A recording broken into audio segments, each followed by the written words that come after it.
आज झारसुगुड़ा निर्वाचन मंडल बुद्धिजीवी समावेश थिला। ए बुद्धिजीवी समावेश एथिपे उद्दिष्ट जे आमे लोकंक ठारो भोट पाइछु, सरकार तैयारी करिछु एवं जो माने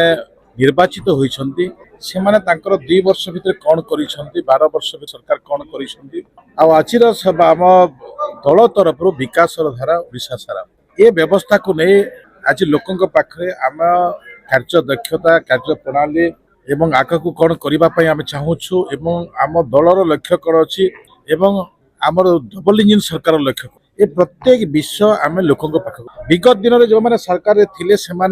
लोकों पाखक ना पहुँचुले ना किसी कहूले किंतु आम जहाँ करुचु आम कहूँ ए प्रकार निष्पत्ति नहीं आम प्रतिश्रुतिर आम 70% आम संपूर्ण करूँ। आज केंद्र सरकार जो 12 वर्षर यशस्वी प्रधानमंत्री नरेंद्र मोदी आज जीवन आहरी आम दीर्घमय कामना करुचु कारण 12 वर्ष सबुठ अधिक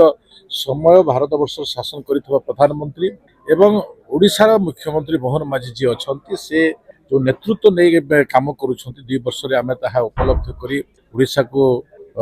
आग को बढ़िबार सौभाग्य तैयारी करुचु। आज बहुत बड़ गोटे विषय है जे एठी गोटे स्वर उठे जे झारसुगुड़ा जिला ओडिशा प्रदेश 1 नंबर जिला है। आज विधायक झारसुगुड़ा जो प्रकार वक्तव्य रखुले जो विषय रखुले टीवी माध्यम जनाऊले वक्तव्य माध्यम जनाऊले मत स्पष्ट भाव है जड़े प्रतिनिधि जे मुझे मोर यहाँ करी ए प्रकार मो आभिमुख्य अच्छी 2 वर्ष भितर मुझे ए विषय गणतंत्र राष्ट्र आज सबुठ बड़ विषय अटे कारण विगत दिन में जो मैंने कहते जे भोट पाइला पर आसती ना किंतु आम कम कौन पहुँचुछु ए प्रकार आज भारतीय जनता पार्टी जो सरकार अच्छी आज से 12 वर्ष एवं अवधि जिते अच्छी से विषय को नहीं समस्त कार्यकर्ता समस्त नेतृत्व जाऊँच मोर सौभाग्य आज अवसर ये 2 शब्द कहबार सुजोग देथिबा दृष्टि भी निजको धन्य मन